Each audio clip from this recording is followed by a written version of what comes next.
చెప్పండి మేడం, ఎట్లా చూస్తారు ఈ నీళ్ళ విషయంలో కావచ్చు, నిధుల విషయంలో కావచ్చు, రేవంత్ రెడ్డి పరిపాలన తీరు ఏ విధంగా ఉంది 3 సంవత్సరాల కాలంలో? ఆయన మాట్లాడిన అన్ని అబద్ధాలు. కాళేశ్వరంని కూలేశ్వరం చేసిండు. కూలేశ్వరం అన్నాడు. ఇప్పుడు అదే దిక్కైంది, ప్రాణాధారమైంది, రైతులకు అదే వరప్రదాయన అయింది.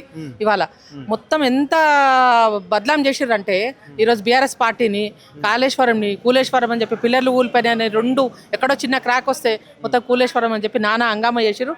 ఇప్పుడు చూస్తున్నారు రాష్ట్రానికి అదే దిక్కైంది. నీళ్ళకి ఈ కాళేశ్వరం ప్రాజెక్టే దిక్కైంది. రేవంత్ రెడ్డి చేసిన అన్ని అబద్ధాలని పటాపంచలు అయిపోయింది. ప్రజల ముందుకి నీళ్లు పాలు ఏర్పడిపోయింది. అందరికి అర్థమైపోయింది కేసీఆర్ ఎంత గొప్ప ప్రాజెక్టు కట్టిండు అన్నది. ప్రపంచ స్థాయిలో గుర్తింపు వచ్చిన దాన్ని ఆయన ఏదో అబద్ధ ప్రచారాలతోటి ప్రచారం చేసాడు, కానీ అది స్పష్టంగా తెలిసిపోయింది. ఏపీ ప్రభుత్వం 7 ప్రాజెక్టులకు అనుమతి రద్దు చేయాలి, బీఆర్ఎస్ ప్రభుత్వం ఆధ్వర్యంలో తీసుకున్న ప్రాజెక్టులకు అని చెప్పేసి కూడా లేఖ రాసిరు అని చెప్పేసి కూడా చెప్తున్నారు. మరి దాని మీద మీ స్పందన ఏంటి? ఈరోజు రేవంత్ రెడ్డి మొత్తము చంద్రబాబు నాయుడికి దాసోహం అయ్యి ఆయన గురుదక్షిణ చెల్లించుకోవడానికి ప్రయత్నం చేస్తుండు. తెలంగాణ నీళ్లు మొత్తం ఇవాళ ఆంధ్రాకి పంపించుకుంటూ ఇవాళ తెలంగాణకు అన్యాయం చేస్తున్నాడు. ఇవాళ ప్రతి ఒక్కరికి అర్థమైపోయింది, తెలంగాణ ప్రజలకు అందరికి అర్థమైపోయింది, కానీ కాంగ్రెస్ వాళ్ళకి అర్థమైతలేదు. కాంగ్రెస్ పార్టీలో ఉన్న వాళ్ళు రేవంత్ రెడ్డి చేసే మోసాన్ని వాళ్ళ మంత్రులకు కూడా అర్థం అవ్వట్లేదు. ఇంకా ఈయన ఏం చేస్తున్నాడు, ఏం గేమ్ ఆడుతున్నాడు, లోపల ఏం ఒప్పందం జరిగింది చంద్రబాబుకు ఈయనకు, ఆయన గురుదక్షిణ చెల్లించుకుంటుండు తప్ప ఇంకొకటి తెలంగాణ ప్రజల మీద సోయి లేదు, ఆయనకు గౌరవం లేదు, ఏమీ. కనీసం ప్రజలు నాకు ఓట్లేసి గెలిపించిన నన్ను ముఖ్యమంత్రి స్థాయికి తీసుకొచ్చిన ప్రజల కోసం కూడా ఆయన ఏం పని చేయట్లేదు. ఆయన మొత్తం దాసోహం అయిపోయిండు, ఆంధ్రాకి పనిచేస్తున్నాడు తప్ప తెలంగాణ ముఖ్యమంత్రి కానే కాదు. ఆయన చంద్రబాబు శిష్యుడు, ప్రస్తుతం ఉన్న ముఖ్యమంత్రి చంద్రబాబు శిష్యుడు. మరి ఇప్పుడు 6 గ్యారెంటీల ముచ్చట ఏంటి రాష్ట్రంలో? 6 గ్యారంటీలు ముచ్చట ప్రజలంతా ఎట్లా తిట్టిపోసుకుంటున్నారో మీరు మాకంటే ఎక్కువ మీరు చూస్తూ ఉన్నారు. ఇవాళ ప్రజలంతా ఎట్లా తిట్టిపోసుకుంటారు. ఒక్కటన్నా అమలు చేసిడ్డా? ఒక్కటి కూడా చేయలేడు. మహిళలకు 2500 ఇస్తా అన్నాడు, అది లేదు. పింఛన్ 6000 చేస్తా అన్నాడు, వికలాంగులకు అది లేదు. వృద్ధులకు 4000 చేస్తా అన్నాడు, అది లేదు. అన్ని గాలికి వదిలేసాడు, ఒక్కటి కూడా చేయలేదు. ఒక్కటన్నా అమలు చేసింది చూపించమన్నాడు, ఒక్కటన్నా చేసిండా? ఇవాళ నిరుద్యోగులంతా రోడ్డు ఎక్కినా ఇవాళ ఏమైంది? ఈ నిరుద్యోగులతో పెట్టుకుంటే లాస్ట్కు ఏమవుతుంది? మొన్న ఒక సెంట్రల్ మినిస్టరు రాజీనామా చేయాల్సిన పరిస్థితి ఏర్పడ్డది. యువకులు తలుచుకుంటే, నిరుద్యోగులు తలుచుకుంటే దేన్నైనా చేయగలుగుతారు, ప్రభుత్వాన్ని కూడా కూల్చేయగలుగుతారు. అది రేవంత్ రెడ్డికి అర్థమైతలేదు. ఏం చేసినావు? నిరుద్యోగులకు హామీ ఇచ్చినావు. రాహుల్ గాంధీని తీసుకొచ్చాడు, కూర్చోబెట్టినావు. అశోక్ నగర్ చౌరస్తాకి తీసుకొచ్చి చాయ్ పే చర్చ అని పెట్టినావు. ఇవాళ ఏం చేసినావు? ఇవాళ 20,000 ఉద్యోగాలు ఉంటే 7,000 ఉద్యోగాలు చేసినావు. ఆత్మహత్య చేసుకొని చచ్చిపోతున్నారు కదా నిరుద్యోగులంతా. ఇవాళ ఆత్మహత్యలు చేసుకొని చచ్చిపో, వాళ్ళకి ఏం సమాధానం చెప్తావు? నువ్వు ఏం చేసినావు? ఏ గ్యారంటీ అమలు చేసినావు? ఏదన్నా చేసినావు? ఒక్కటన్నా చూపించు.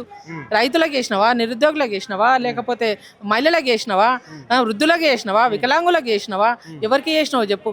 యూరియా కోసం ఏదో యాపిల్ పెట్టినావు, యాపిల్ కోసం వాళ్ళు లైన్లు కట్టి పడిగాపులు కాచుకుంటా వాళ్ళు కూడా సాగు దగ్గరకు వచ్చిండ్రు. రైతులు కూడా ఆ పరిస్థితి ఉంది. ఎవరికి వేసినావు చెప్పండి. ఇంజనీరింగ్ చదివిన విద్యార్థులకు, ఇంజనీరింగ్ కంప్లీట్ చేసిన వాళ్ళకు ఏ ఒక్కరికి కూడా వాళ్ళకు ఉద్యోగ అప్లికేషన్ చేసుకునే దమ్ము ధైర్యం లేదు, ఫామ్ నింపడానికి రాదు వాళ్ళకు. వాళ్ళంతా క్రిమినల్ వేస్ట్ అని చెప్పేసి కూడా రాష్ట్ర ముఖ్యమంత్రి ఇలాంటి కామెంట్ చేయడం జరిగింది. విద్యాశాఖ కూడా ఆయన దగ్గర ఉంది. మరి దీని స్పందన ఏంటి? విద్యాశాఖ ఆయన దగ్గర పెట్టుకొని ఈరోజు ఎన్ని జిమ్మిక్కులు చేస్తున్నాడు ఆయన. పాఠశాలని తగ్గించుకుంటూ పోతా అంటున్నాడు. ఒక 27,000 ఉన్న స్కూల్స్ అన్ని 4,000 చేస్తా అంటాడు. ఇవాళ ఇంజనీరింగ్లని నువ్వు అవమానపరుస్తున్నావు. గొప్ప ప్రాజెక్టులు కట్టేది ఇంజనీర్లే. దేశానికి మొత్తం సస్యశ్యామలం చేసేది ప్రాజెక్టులు కడితేనే సస్యశ్యామలం అవుతాయి. అట్లాంటి ఇంజనీర్లే కదా చేసేది. అట్లా ఇంజనీర్లను అవమానించినావు నువ్వు. అవమానించినట్టే కదా. నీకు అసలు ఏమొస్తుంది చెప్పు. నువ్వు అసలు ఇంగ్లీష్ వస్తుందా నీకు? ఇలా మరి రామన్నతో పోటీపాడు మాట్లాడు. నువ్వు యూనివర్సిటీకి ఎక్కడో పోయి నువ్వు సర్టిఫికేట్ తెచ్చుకుంటే కాదు. నువ్వేం మాట్లాడుతున్నావు? యూనివర్సిటీ స్టూడెంట్స్ని అవమానపరుస్తున్నావు, ఇంజనీర్లను అవమానపరుస్తున్నావు. అంటే ఇవాళ విద్యాశాఖ నీ దగ్గర పెట్టుకొని నయా పైసా పని చేస్తలేవు. నువ్వు అంతా నీకే చదువు రాదు, నువ్వే చెప్పుకున్నావు నేను గవర్నమెంట్ స్కూల్లో చదివినా అని. ఇవాళ చదువుకునే విద్యార్థులను, ఇంజనీర్లను పట్టుకొని అవమాన పాలు చేసుకుంటా వాళ్ళని ఇట్లా మాట్లాడితే waste. Congress party waste, Revanth Reddy waste. ఇవాళ స్టూడెంట్స్ అనడం కాదు, నువ్వు ఆత్మవిమర్శ చేసుకో. నీకు పక్కన చెప్పేటోడు ఎవడు ఉండడో కానీ పక్కన మొత్తం నాశనం చేసి పెడుతున్నావు. అందరినీ చేస్తావు. ఇంటర్ని దాగమంటావు, ఉద్యోగాలు పెట్టుకున్న వాళ్ళని ఇంటర్ని దాగి జావమంటావు, పైకి దూకమంటావు, బాయిలో దూకమంటావు. ఒక ముఖ్యమంత్రి మాట్లాడాల్సిన మాటలు అవి. నిరుద్యోగులను పట్టుకొని అది ఈ మధ్య ఒక పార్టీ పుట్టుకొచ్చింది, జంతర్ మంతర్ దగ్గర ధర్నా చేసుకుంటూ ఎక్కడ ఎక్కడి నుండి ఎక్కడ తీసుకొచ్చారు వాళ్ళు. రేపు పొద్దున కూడా నీకు కూడా అదే గతి పడుతుంది. ధర్మేంద్ర ప్రధాన్కి ఏ గతి పట్టిందో రేపు పొద్దున రేవంత్ రెడ్డి నీకు కూడా అదే గతి పడుతుంది. ఖబర్దార్, నువ్వు చాలా జాగ్రత్తగా ఉండి మాట్లాడు. నిరుద్యోగుల గురించి, విద్యార్థుల గురించి ఆచితూచి మాట్లాడు. ఇట్లా ఎట్లా పడితే అట్లా వ్యాఖ్యలను చేస్తే ఊరుకోరు. ఈ రోజు సహించరు, విద్యార్థులు అయితే అసలు సహించరు. ముఖ్యమంత్రి అంటున్నాడు రాబోయే ఎన్నికల్లో కూడా మేమే గెలిచేది, కాంగ్రెస్ పార్టీ గెలుస్తుంది, 117 గెలుస్తుంది, రాసుకోండి జర్నలిస్టులు అని చెప్పేసి కూడా చెప్తున్నాడు. మరి దీన్ని ఎట్లా చూస్తారు మీరు? 117 ముందు ఆయన సీట్ ఆయన కాపాడుకోమనండి. ఇలా ఆయన సీట్ ఆయన కాపాడుకుంటే చాలా, అది చాలా అది గొప్ప. మిగిలినదంతా వదిలేయండి.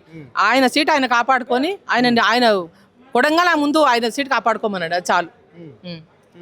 అది చాలు, అది కాపాడుకుంటే చాలు. కాంగ్రెస్ పార్టీ మొత్తం జీరో అయిపోయింది. ప్రజలలో మొత్తం నాశనం చేసి పెట్టి రేవంత్ రెడ్డి ఒక్కటి చాలు కాంగ్రెస్ పార్టీని 50 ఏళ్ళు వెనక్కి తీసుకుపోయాడు. 50 ఏళ్ళు వెనక్కి తీసుకుపోయాడు రేవంత్ రెడ్డి. ఇంకా అంతే, మళ్ళీ ఇంకోసారి రాదు. ఇది పరిస్థితి. ఇక్కడ రేవంత్ రెడ్డి పరిపాలన అసలు యావత్ ప్రజలను నాశనం చేసే విధంగానే ఉంది అని చెప్పేసి ఇక్కడ చెప్పడం జరిగింది. అక్కడ రైతులకు కావచ్చు, ఇగో నిరుద్యోగులు, విద్యార్థులకు కావచ్చు, యావత్ సమాజాన్ని కూని చేసే విధంగా అయిన 3 సంవత్సరాల పరిపాలన కొనసాగించిండు అని చెప్పేసి ఇక్కడ చెప్తున్నారు.